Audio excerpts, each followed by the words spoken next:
Hey everybody, welcome again to part 2 of this relationship conference. We have enjoyed ourselves last night. Those of you all that were here, I believe you enjoyed yourselves last night.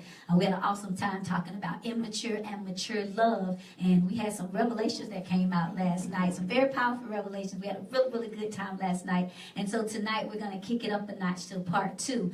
We decided that because we are actually in a church this time and we're able to glean more from the Word of God and show some biblical principles, what we're going to do tonight that's a little different is we're really going to talk about relationships, and we're going to cite some relationships in from the Word of God that show a lack of maturity in love and a absence of maturity and maturity in love. And so because the Bible is our guideline, it's what we use to kind of pattern our lives out, we're going to explore a couple of relationships in the Bible. And as we always say in my relationship movement, we want to make sure that this relationship movement is not just catered to spouses. It's not just catered to you and your significant others. We all have struggles in relationships with our family, with our siblings, with our co-workers, with our church members, with people that are neighbors. We have issues in relationships. And so tonight, we're going to go from the Word of God and we're going to pick out stories that talk to us about relationships. And so I'm excited tonight about what we're going to do. I'm going to share this video on my page because I know there are a lot of people that want to go live with us. But Pastor Knighton is going to start off tonight. And one of the things that he's going to do is he's going to talk to us about relationships, and he's going to actually give us a male perspective of relationships. And the one thing that's good is it's not just good for the men that are going to be watching, but it's also going to be good for us as women to kind of hear, to kind of get some dialogue and some insight into understanding this is how men think, this is that, because a lot of times we don't relate well with them because a lot of times we don't understand where they're coming from. And so because we want to make sure we minister to the whole man, he's going to go into a powerful story and talk to us from the men perspective. Dr. T is going to go in and give us a powerful perspective from the women's perspective. She's going to talk to us and give us a story, and then I'm going to kick us off, and I'm going to end us out with something that talks about foolish love and love that's not foolish. And we're going to talk about a little pettiness as it relates to relationships from the Word of God. And so welcome Pastor Lawrence Knight as he talks to the men and enlightens the women on relationships. First, let me say good evening to everybody. It's good to see you. Good to see all of you again. I am excited again about being here and to share with you again on relationships as it relates to the men. Let me start right here and say it's difficult sometimes for men to have relationships with each other. One, because sometimes there's this lack of trust among brotherhood, and even as it relates to even pastors, most pastors do not have true confidants or true friends that they can sort of hook up with. And I'm always saying not all, but I'm saying it's hard because men have a hard time trusting each other.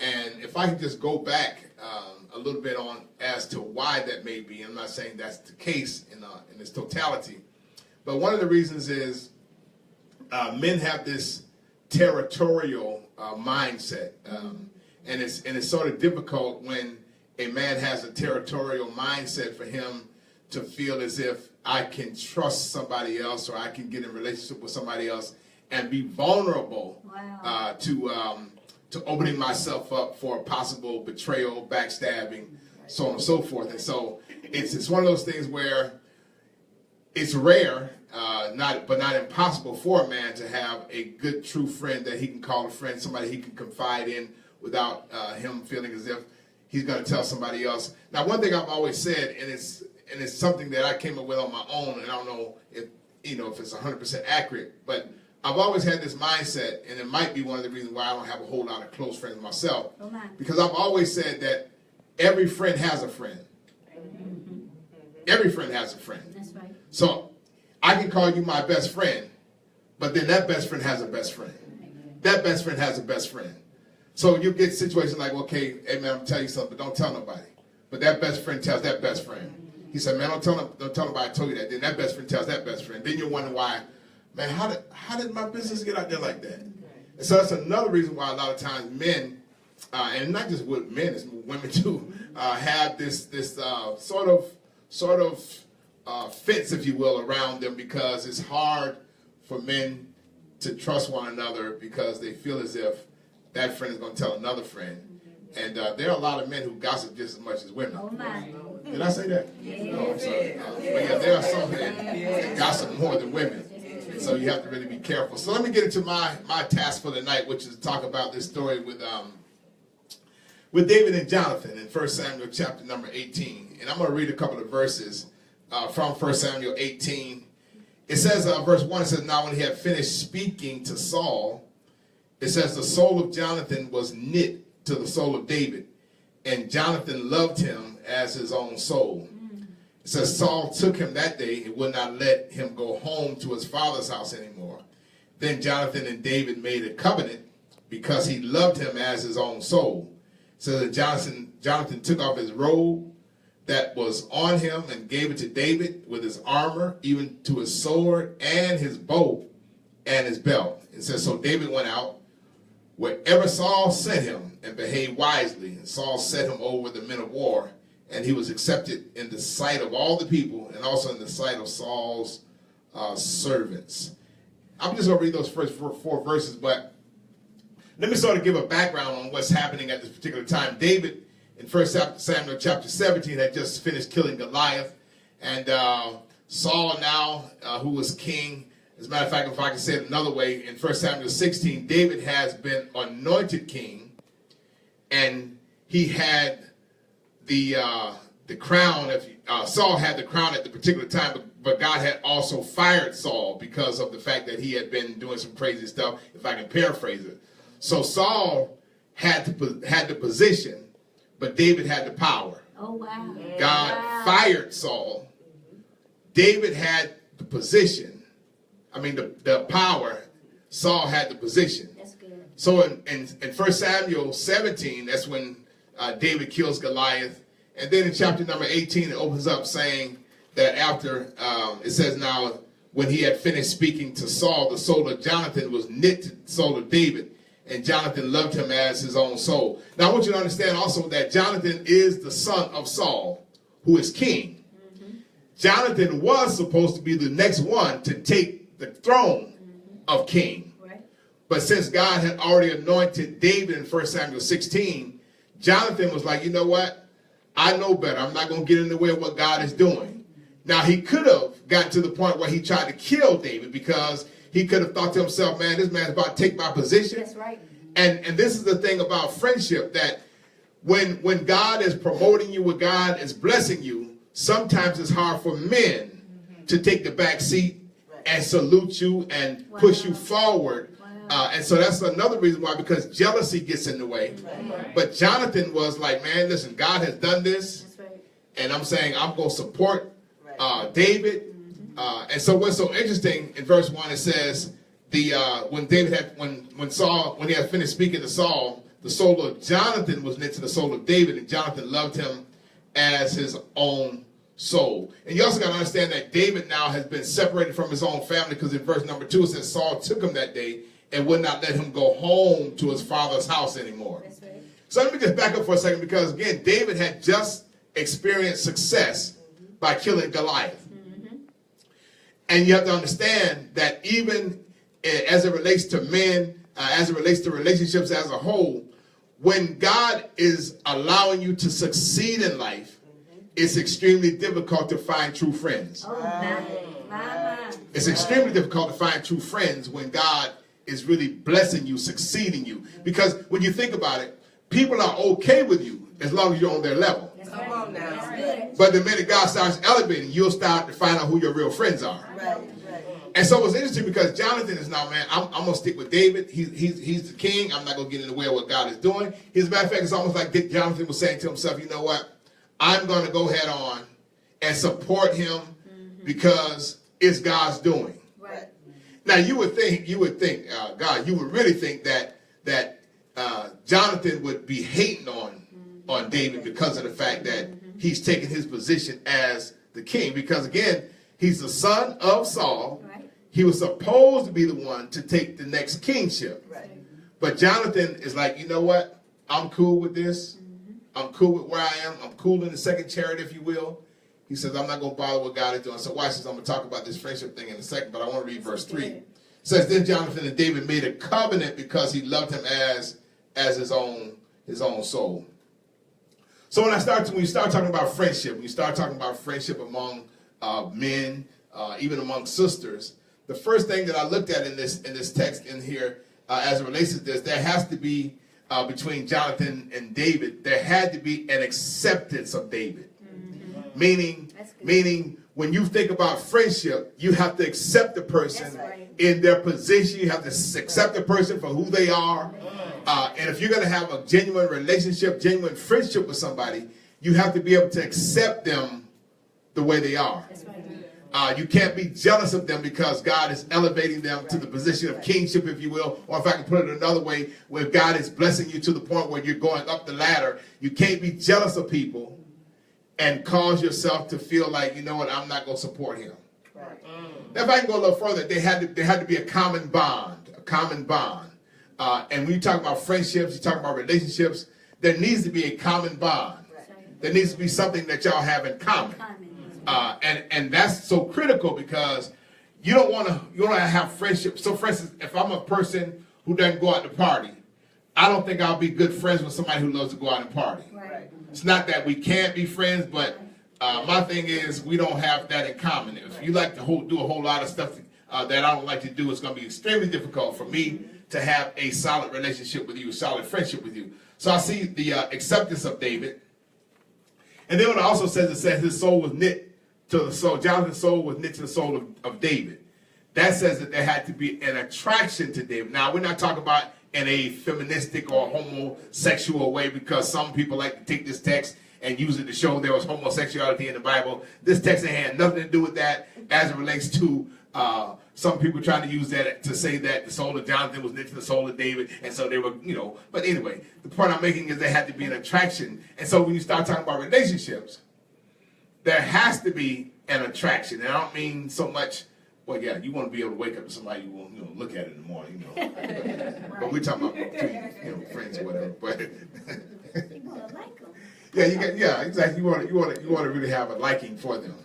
And then it says that again, it says in verse number 1, again, the soul of Jonathan was knit to the soul of David, and Jonathan loved him as his own soul. And so there had to be an affection for David, a love for David. There has to be a love between each other if you're going to have genuine friendships. I have to have a love for you. I have to be at a point where I can demonstrate that I love you. And then the bigger part of it was the accountability with David.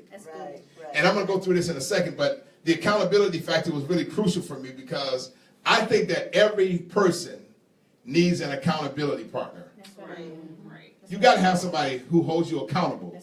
Because when you think about it, even, and I'm talking about again as pastors, and I'm going to quote R.A. Vernon a lot because he's one of my mentors. R.A. Vernon says, "Don't tell me who you're over until you tell me who you're under." And I'm like, wow, because he even gave this other quote as it relates to pastors and marriages. I think I mentioned this at one of the other sessions. He says, "What sense does it make to have a mega ministry with a storefront marriage?" And I was like, you know what? Those are some good stuff. I don't forget stuff like that because it's true. And so we have to have an accountability partner. Somebody who holds us accountable in relationships. Somebody who's telling you when you're not doing the right thing. But most times, a lot of times, men don't want anybody to hold them accountable. They want to be able to still do what they want to do. And I think that everybody needs an accountability partner. So there had to be a common bond. They had to have common ground. And I looked at the verse 2. It says, Saul took him that day and would not let him go to his father's house anymore. Man, I was like, man, when you have a situation where you're away from home, everybody needs a friend. For instance, let me say it another way. When you look at most mass murderers or people who go and do like the Columbine shooting or the brother who did the shooting up there in South Carolina at the church, you'll always discover that most of them were loners. They stayed in their room. They didn't come out. They were loners. Everybody needs somebody. Everybody needs somebody. And I looked at that and said, man, it's amazing because it says he took him away from his home. But then it says in verse 3, then Jonathan and David made a covenant because he loved him as his own soul. So let me just deal with this friendship piece for a second. I want you to see this because when you start talking about friendship between brethren, if you will, there has to be a willingness to sacrifice. A willingness to sacrifice. Jonathan sacrificed a whole lot to be friends with David. I mean, he sacrificed a whole lot. What did he sacrifice? He sacrificed his relationship with his family. Because now even when Saul tried to kill David, he did not try to do anything different other than what he said. He said, I'm going to make a covenant with you, and nobody's going to come in between that covenant, not even my daddy. And so he sacrificed his family. And, you know, I looked at something else. Not only did he sacrifice, but friendship says you have to share. That's right. I mean, man, listen. It says here that he gave him his coat. Watch this now. It says Jonathan took off the robe that was on him and gave it to David with his armor, even to his sword and his bow and his belt. Come on now. He was looking at this. He says, man, I got to sacrifice. Real friendship says that I sacrifice. Real friendship says that I share. Real friendship says also that I support. He supported David in everything he did. And that was crucial. So let's just talk about relationships for a second between husband and wife, boyfriend, girlfriend, boo and babe, whatever you want to call it, and anything else in between. In your relationship, there has to be a willingness to sacrifice. There has to be a willingness to share. There has to be a willingness to support. But here's the most crucial one. There has to be a willingness to shield, which means to protect. Man, can you imagine Jonathan, man, he took off the very thing that he could have used to kill David. Oh, my. And gave it to him. Made it so vulnerable. That's good. Now he's saying, I'm open. He said, I'm showing you that I'm on your side. Wow. Why? I'm saying to myself, why do you keep your bow? Why do you keep your spear? I mean, he says, I'm saying, listen, I made a covenant with him. Wow. And he says, I don't care if David messes up in the future. I'm not going to have on me what it takes to kill him. In other words, he's saying, I'm going to shield him in whatever he does. Now, you know, it's hard to find relationships where people will sacrifice for you. Now, they don't mind you sacrificing for them. But now, they ain't interested in really sacrificing for you. That's why it's hard to have friendships. So you think about it. Think about it like this. I always say, if you really want to know what real friendship looks like, fall on hard times. Go through some trouble. And you discover where your real friends are. Man, listen, they be blowing your phone up until you got trouble. Then when you call them, they act like they're busy, they ain't answering, go straight to voicemail. Oh, my. But I'm saying real friendship sacrifices, real friendship shares, real friendship supports, and then real friendship shields, protects. If I consider myself your friend, trust me, I'm gonna sacrifice for you. That's right. I'm gonna share with you. That's right. I'm gonna support you. That's right. And I'm also gonna shield you. That's right. Man, I'm saying you look throughout that text, you'll discover that David, when Saul got ready to kill David 2 or 3 times, I mean, Jonathan was right there. He could have betrayed David on a number of occasions and put him into the hands of his daddy, but he never did. And let me see if I can say it like this. It's for men, and this is what we're dealing with. We're talking about just relationships among men. It's extremely important for us to get past our territorial thinking. It's important for us to get past our lack of trust among each other. As a matter of fact, it's imperative that we get to the point where we even get beyond non-supporting or not supporting each other. Right. And we're going to talk about this women thing in a second, but I'm saying as men, let's get to the place where we learn how to sacrifice for each other. That's good. Let's get to the place where we learn how to share with each other. Get to the place where we learn how to support each other. But most importantly, shield. Now, when I say shield, protect each other, I'm not saying protect you in your wrongs. Right. No, I'm not saying that at all. But I'm saying protect you when you know the enemy's trying to come up against you.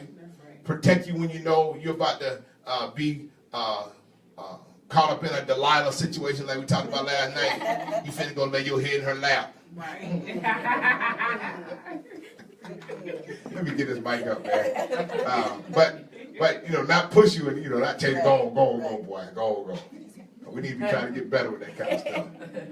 Amen. Amen. Man, let me finish. I'm through with my part for tonight anyway, and I just wanted to bring it up. There has to be a common bond among each other, and a whole lot of stuff. But I want to just go and pass this mic over, so I can keep talking the rest of the night, but I'm gonna pass it over.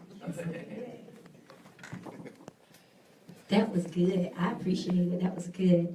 I'm going to take a different shift with the relationships and talk about a different type of relationship. And I really want to show us the difference between mature love and immature love. And I want to do it from a biblical perspective. I know a lot of people that are watching, some people are familiar with these stories and some people are not. And so for those scholars, allow me, if you will, to stay away from some of the semantics of it and just to get to the meat of this story so that I can relate it. Somewhere in Genesis around the 25th chapter and maybe around the 19th verse, there's a story about Jacob and Esau. And there are a lot of interesting things about this story about Jacob and Esau.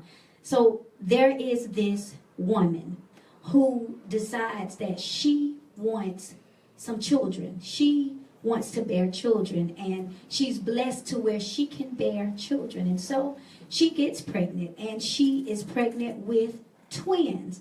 Now, I don't know about you, but I don't know a closer relationship you can have with somebody besides being a twin. I have two goddaughters that are twins, and they do everything together. We go out to eat, they order, the same meal, and I'm saying, you want one each? No, we want one, and we're going to eat and drink together. Twins are extremely close, and so this relationship talks about two people, same mama, same daddy, twins, two people. So while this mother is pregnant with these twins, she noticed that she's having a lot of issues before they even get here. Yeah. There is some stuff going on, and she's asking the Lord, why am I struggling? I wanted to be pregnant. I wanted this, and I'm struggling in my pregnancy. What is it? And the Lord speaks to her and tells her, well, there's a war going on in your womb. There are two nations in there, and they're warring against each other. Now, he tells her up front, the younger brother, the older brother is going to have to serve the younger brother. And so watch that. So she knows already this is going to happen. They're going to war. The older brother is going to have to serve the younger brother. Well, she has these twins. And as they grew, so here's the first point I'm going to make. Just because you have a common bond with somebody doesn't mean there'll be a struggle with them. A lot of times we get caught up on, but we're sisters. We're supposed to be girls. We're supposed to be fellas. Why would we be fighting? These were twins. They shared the same blood. They shared the same womb. And yet, because there were so many differences between each other, and because you never saw in this story as we go on that they sat down and decided to come to an agreement of acceptance, as Pastor Knight said earlier about each other, they warred against each other. So think it not strange. Let us not get caught up on the fact that my girl betrayed me. My boy that was supposed to be mine. How did he do that? These were twins, and they warred against each other. So as the story went on, the twins grew. And here's what happened. The mother favored one. The daddy favored the other. That leads me to my second point as it relates to mature and immature love. Stop getting caught up because people like other people better than they like you. Guess what? If the truth really be told, there are some people that I like a little bit better than I like other people. It could be their demeanor. It could be their mannerism. It could be how they treat me. And that's okay. There are just some people that you have a preference for. And so let's stop trying to make people, let's stop getting tore up about people because, well, she don't treat me like she always going and supporting her and she don't never come. She likes her better than she likes you. He prefers to be with him a little more than he. And sometimes in relationships, immaturity says, well, let me find a way to get their attention.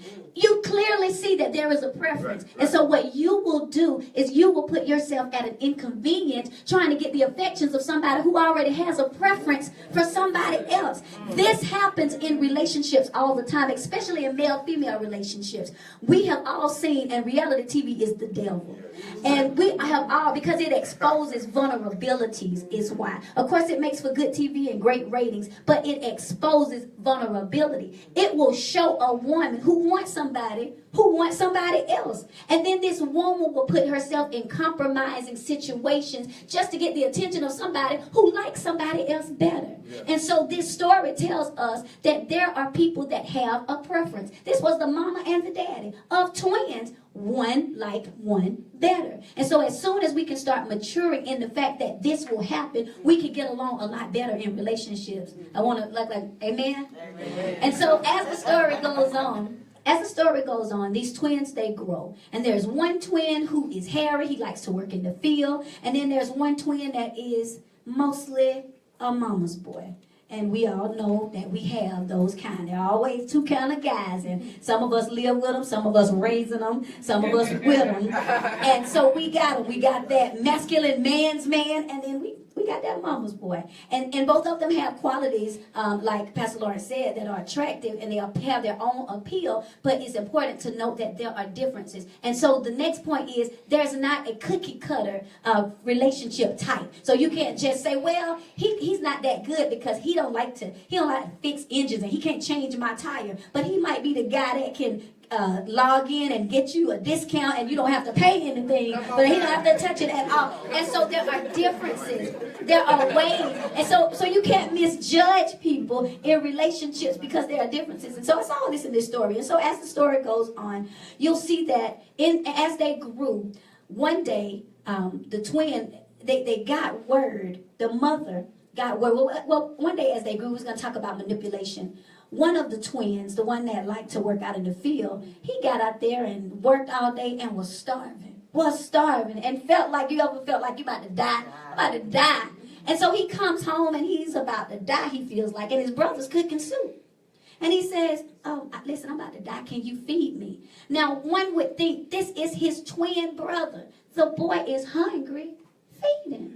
But because we operate in the spirit of manipulation, sometimes we want what we can't have. What we'll decide is, and this is an awful phrase, well, by any means necessary. I'm going to do whatever it is I got to do to get what I want. And so this twin knew that the authority was already promised to this child. He knew that this younger brother, this older brother, was going to serve, that he was going to have to serve. He didn't want that. So what he told him, he found the time when he was the weakest and he took advantage of it. Doesn't that sound like relationships right now? When you operate in the spirit of manipulation, what you will do is you will wait till your girlfriend, you will wait till your guy, you will wait till a person is at their weakest point, and that's when you'll go in for the kill. And they're so caught up in what they're dealing with, they don't even know that you're manipulating them. Or sometimes you are so vulnerable in the situation, you don't even realize you're being manipulated. We're going to help somebody tonight. And so what happened is he let his current situation dictate his future. Right then, because he was so caught, and a lot of times in relationships, we get so caught up in it, but I'm about to die, so I'll do anything to stay in this relationship. Oh, I'm going to die if I don't get this, so I'll sacrifice anything just so I can get what I want. And that's where he made the mistake. Right. He saw that. He recognized that vulnerability, and he said, well, I tell you what, I have this suit. It's not going to do me any good. You're the one about to die. If you will give me your birthright, if you will give me that thing that's promised to you, I'll feed you and you will live. In his ignorance, this brother says, well, what's my birthright going to do for me if I'm about to die? So, listen, have my birthright because I just want to eat. How many of us have sold our soul to the devil for one quick night of pleasure or one quick money in our pocket or just how many people have sold something that was their birthright? It was theirs. They gave it away for a little bowl of soup. Something that fed them temporarily. Now it affects the whole rest of the outcome of their lives. And so we'll sell our birthright. We'll give away things that are supposed to be precious to us just because right then we need a quick fix. Right. Come on. Look at God. This came in this same story. So what happens is when this brother realized, wait a minute, I gave away my birthright.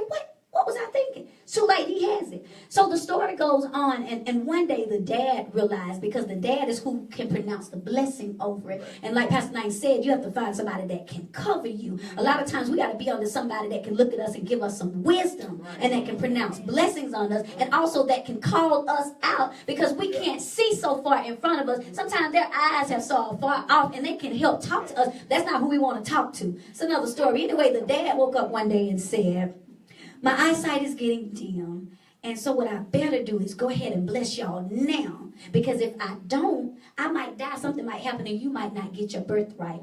And so the mother, and I'm going to raise another interesting point. The mother hears the daddy tells the younger son, tells the older son, hey, I'm getting ready to bless you. So I need to give you what belongs to you. Well, the mother, her favorite is not the older son. Her favorite is the younger son. Now listen what's crazy. This mother has already been promised that the older son is going to serve the younger son. She already knows, but she decides, y'all got to make sure that he get what he needs. Let me make sure this happens. And so what I call her is a co-signer. What I call her is an enabler. One of those people that know you about to do something bootleg, something petty, something sideways, and sit there and cloak you while you do it. So sometimes, how immature is it? Fellas, because we always call this real talk.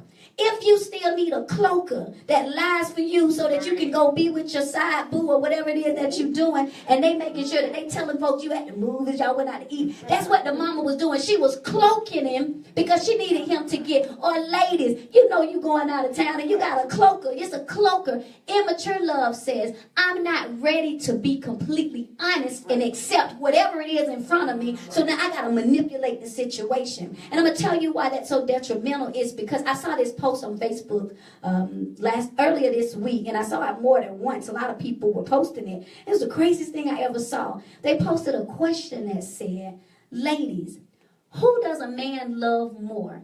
The woman he lies to or the woman he tells the truth to? And I thought to myself, is that really a question? But here's the kicker. People were responding because they really didn't know.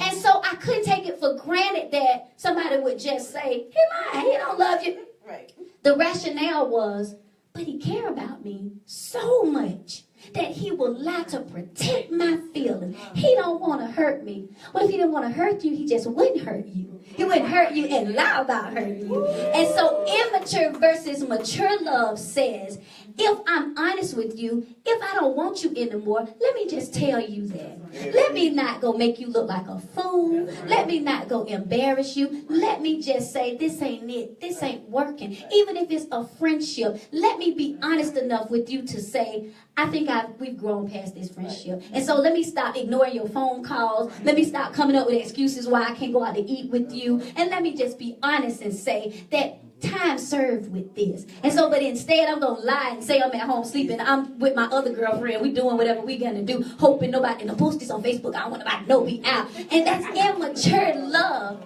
So what happens is the mother cloaked for him because that's immaturity. And so you watch people that always, they'll let the person stay neutral, but the one that's closely connected with them, you know how they really feel about you because they're not fooling with you at all. Those are cloakers. And so what happened was she set her son up. She said, listen, your daddy about to give away the blessing, and I need you to get it. So we need to fool and trick him. This is the daddy. We need to trick him so you can get what you're supposed to get. Now, did he say, Mama, no, I'm already promised. What you need me to do? What I need to do? So she tells him, go pretend to be somebody you're not. Now, how oftentimes in relationships, this is how we fool ourselves to get what we want. We wait and we watch and we see what the other person is looking for. And then we go dress ourselves up to be somebody. See, they were twins. So they said, well, if I appear like him, if I smell him, he even made himself smell like outside. No, he was a mama boy in the house. No, he smelled like fried chicken and greens. But what he did was he went out and said, let me roll around in the dirt a little bit. And he went and he put goat skin, he put skin on his arms to feel a little, make himself be a little hairy, and he fooled his own daddy. Now the daddy had a little discernment. He told you his eyes were going bad, and he said, well, but you still sound like my other son. Okay, come here, let me feel on you a little bit and see what you. And he said, well, you hairy. So you, in his head, you couldn't be lying to me. You couldn't be lying to me. So I'm going to trust you. And that's another place that happens in relationships is sometimes our hearts are so vulnerable to people that we'll say they wouldn't lie. You know what? They awful, but they wouldn't do it. Listen what you're saying. They awful. They a mess, but they wouldn't do that. They lied something like that. But me? Oh, not me. I won't get done like that. And so somewhere the daddy was thinking, He would do me like that. Okay, well, listen, go fix me some of that good meat because, you know, you were a hunter, and fix me some. Now, the mama co-signer back there cooking it. Oh, she knows just how to make it. And so she says, take this to your dad. Well, he takes it to his dad. He gives him the blessing. When I say give him the blessing, told him people were going to serve him. He was going to have more than enough. Everything. If somebody cursed him, they were going to be cursed. If they spoke well of him, they were he put the blessing of the Lord on this boy. Gave it to him. And the boy went on his way. Well, part of the other brother comes from the field for real, smelling like outside. And he comes on in. And he goes to his dad, fixes his dad food. And his dad says, whoa. Are they ate? So who are you? And he said, wait, what do you mean? He said, I thought you already came here. I've already given the blessing. And that's when he knew, oh my God, somebody stole something, manipulated to get something that belonged to me. Now he begs his dad, do you have anything left for me? Is there any? And he told him, I already gave your brother everything. The only thing I really can tell you is at some point you're going to be able to break that yoke of bondage off of you at some point. That's enough to make you want to kill somebody. And that's exactly what that boy said. As soon as my daddy die, I'm going to kill him. Now here come co-signer again. Mama, listen, your brother want to kill you. We know them types that get on you and say, listen, she talking, let me tell you what you need to do. Don't say nothing to her for a while. These are cloakers, keeping stuff going on. This is immature relationship. And so she tells the boy, hey, go to my cousin them house. Stay over there a little while. Let them take care of you till your brother calm down, and I'm going to bring you back in. But I'm going to tell you, what goes around comes around. And the exact same way, I'm going to tell you something. A lot of you all that are tore up because people have stolen things that belong to you. They took that promotion that belonged to you. They took that man you thought belonged to you. They took something you thought you should have. They got it first. Be not deceived. God is not mocked. The word of God in Galatians 6:7 says, for whatsoever a man sow, he'll reap it. And this man or woman. So what happened in this story was, and I'm not going to go into further story because this is the meat of it. What happens in this story is the same tricks, the same sneakiness, the same sideways disrespect, the same deceit came right back on. And the Lord waited good and ready till the most important thing came up on him. He wanted a woman. Now see, he messed up his covenant relationship with his twin, but then now he wants a relationship with this woman, and he got tricked. He wanted this beautiful woman. They gave him a little cockeyed girl. It's in the Bible. Am I right, Pastor? And listen, went to bed with her and woke up just like some of the people wake up drunk and said, who are you? That's not what I saw last. That wasn't who was at the club. That ain't what I signed up for. And woke up and she was looking at him saying, no, you are mine. We're together, baby. This who you got. And so even worse, the woman that he really wanted and loved, he had to work extra hard for, and then she could even have children from him at first. The cockeyed lady would have had all the children. You ever dealt with stuff, it looks like the person on the other side winning, like they just getting it all, and you looking like, but I was the one that was doing right. Maturity says, let me not try to get vengeance. Let me try to stay still and understand that I will see the salvation of the Lord. And so going from immaturity is, well, let me make this thing happen for myself. Maturity is saying that they that wait upon the Lord, he shall renew your strength. At some point, mount up as eagles mean that at some point he's going to raise you above the issues that you're having to deal with. And so the moral of this whole story is, as time went, they finally came back together. The sad part about it, and I thought it was interesting to note, Miss Co-Signer died before she ever got to see her son again.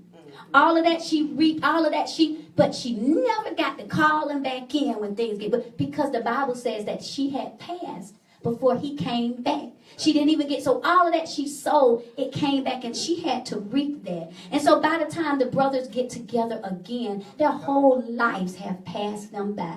And the crazy part about it is, what was promised at the beginning still happened. All of that trickery and whatever the Lord had spoke, that's to tell you, whatever is to be is going to be.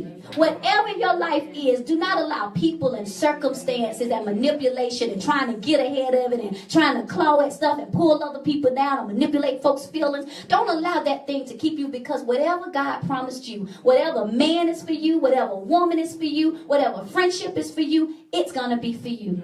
Amen. When we do stuff like this, we say, get a Lord a hand clap of praise.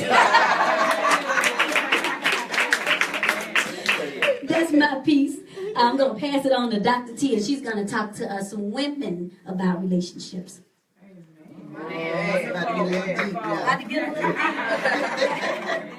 Because when we think about women, the first thing we always think about is our cattiness. Oh, my. Let's think about it. When we think about our TV shows like The Real Housewives, and we think about Being Mary Jane, and we think about think of some other shows that were out there. All of those reality shows show women in a negative light. They show the cattiness about women. They show how we can't get along with one another. They show how we claw at each other. They show how we connive and manipulate each other. They show how we stab each other in the back. They show how we can be a frenemy. That's what they show us. That's what they teach us in these reality TV shows. So now here we are in 2017, and we're trying to figure out, how can I be a friend? What is a true friend? What makes me friendly to someone else? So I did my study, and I was looking throughout the Bible. And do you know it's hard to find a conversation of two women in the Bible? Wow. It really is. You think about it. It's a little challenging to see a conversation between two women in the Bible. Wow. But I was able to find one. And I want us to take a look at Ruth and Naomi. That's good. Let's take a look at Ruth and Naomi's relationship. The story starts out, and I'm just going to summarize the whole thing. The story starts out, Naomi marries Elimelech, and they move from Bethlehem to Moab. Get to Moab, because there's a famine in Bethlehem, so they leave Bethlehem, they move to Moab. They get to Moab, and he dies. Gone. Her man gone. So now she's left with two sons. A widow with two sons. The two sons marry Orpah and Ruth. Marry these two girls. 10 years later, what happens? The sons die. So now we got three widows in a foreign land because they're still in Moab. They're not even in Bethlehem from where Naomi came from. They're in Moab. So Naomi says to her two daughters, two widow daughters, y'all know what? It's over. My man gone. Y'all man's gone. Y'all just need to go. Y'all just go. See you, bye. And Orpah says, deuces, I'm out. Love you, but I'm gone. And she goes about her way. But Ruth says, no. You know, I think you got something to offer me. Wow. And Naomi looks at her and says, I ain't got nothing to offer you. As a matter of fact, I don't even have anything to offer myself. Oh, wow. So I'm going to need you to go ahead and go. Ruth said, I'm not going to do that. I'm going to be with you. I'm going to stay with you.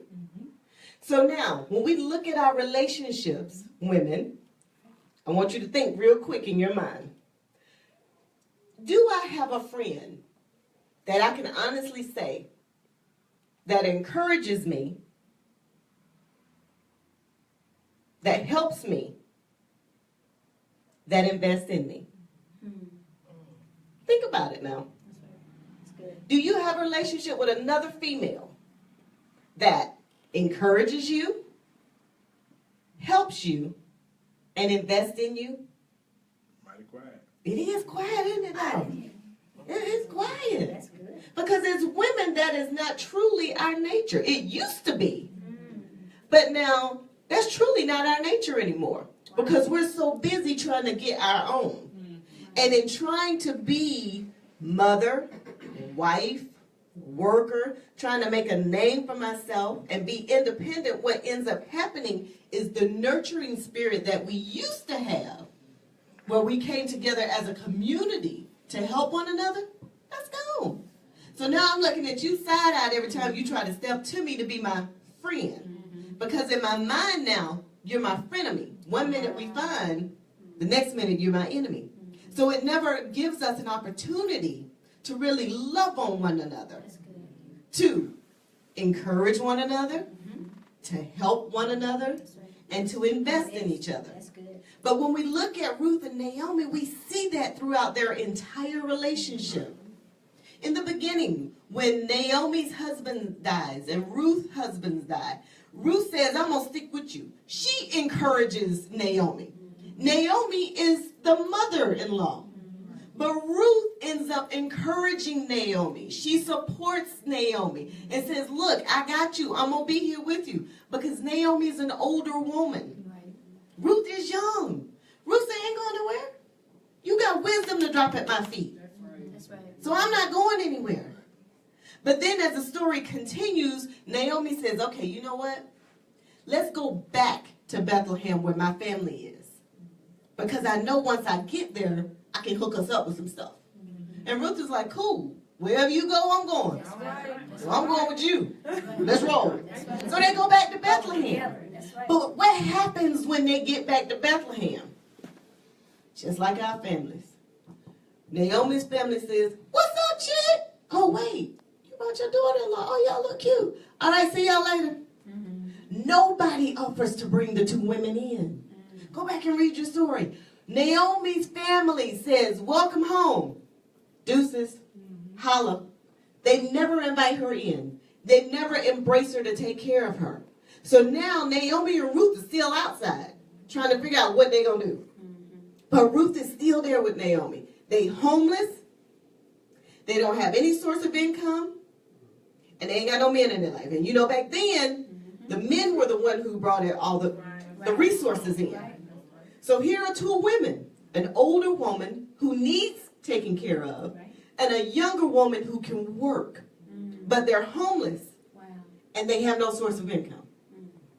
And so Naomi says, all right, wisdom tells her, I can't work, but I'm going to help you help us. Wow. And Ruth says, what do I need to do? Naomi says, all right, I got this cousin's cousin. I need you to go thrash in his field. And Ruth says, okay, I can make that happen. So Ruth sits there and she goes and works in the field.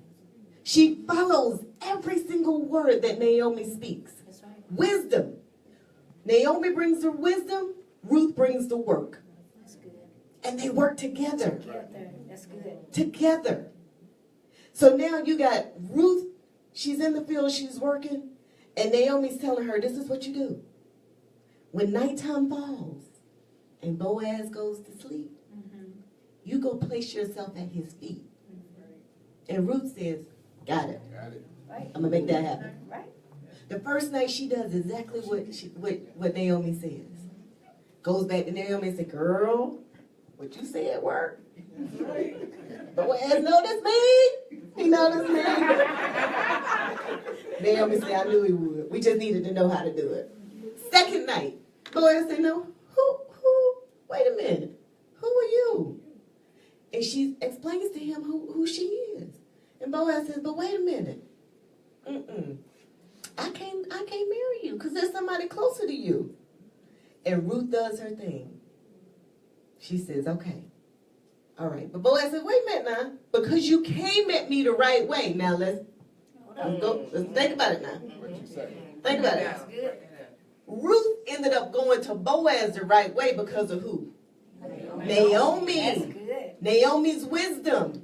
Now, y'all know the caddy shows that we watch, you know. Being Mary Jane, she would have had all kind of plans and all kind of twisted versions of what she wanted. And would have just had Boaz all out there just doing whatever. But Naomi says, no, we're going to do this the right way. In her youth, Ruth would have not known how to do that. That's right. She needed the wisdom of Naomi to show her how to work the plan in order to get the blessing. Does that make sense? So now their relationship goes from encouraging each other to helping each other. Now, think about your own relationships.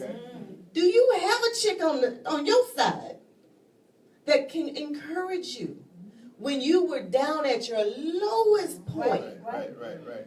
That she was there to say, no, we got this together. That's right. And then when you were at your midpoint, when you were creating the plan to come out of the valley, That's right. was she there to give you wisdom? That's right. That's right. Was she there to help you work? Do you have a chick like that? That's good. I don't know. It's hard to find one these days. Right. Because we all so busy trying to be Mary Jane and the Real Housewives of Atlanta. And loving hip hop. Yeah. We all busy trying to show off our stuff. But Ruth wasn't like that. Ruth listened to every word that came from Naomi's mouth, and she took in the wisdom. And what ended up happening was that Boaz took her in, married her, and ended up having a baby. And the baby was named Obed. But what ended up happening even more is that Naomi ended up being a grandmother. So she went from being a widow to being a grandmother, all through this one relationship with a girl from a place that she never thought she would be.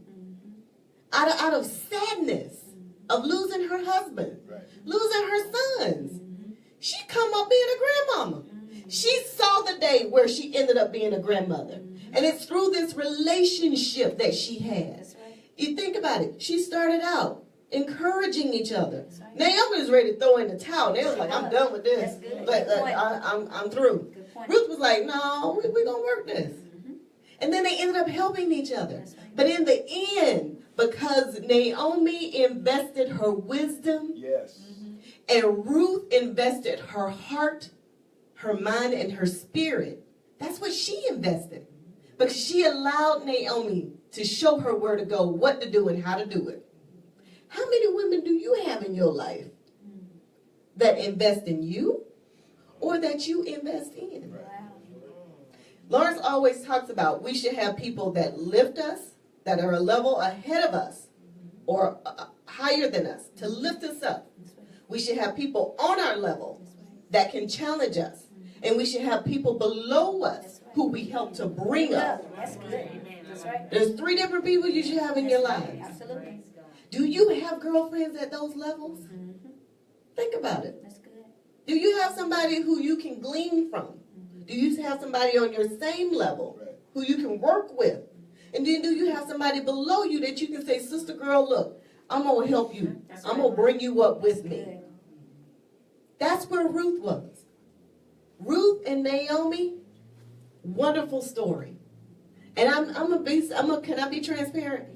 I'm going to be transparent. I'm on edge. It's hard to find women who are willing to share with you. It's hard to find women who are willing to help you. And it's hard to find women who are willing to bring you up. But I challenge you all, even on Facebook tonight, I challenge you all. If you look hard enough, you got a Naomi out there. If you look hard enough, you've got a Ruth out there. You just have to be willing to open up. And as women, we're so busy being catty sometimes that we don't allow ourselves to open up and experience life. Colgate used to have a commercial that says life opens up when you do. And so I'm challenging you all tonight as we go through our relationship, and as Elisa and Lawrence was saying, that my relationship movement is not just about romantic relationships. It's about all relationships. All of us have relationships. That's one thing we all have in common. So I'm challenging you, if you don't have those 3 type of women in your lives, ladies, I'm challenging you to go out, open yourself up to find these women. They're out there. We just have to open ourselves up to them. You need someone who's going to help lift you up, to help you on your level, and one that's going to bring you up. Because we don't have all the answers. I need a Naomi in my life. That's right. I need a Ruth in my life. Okay?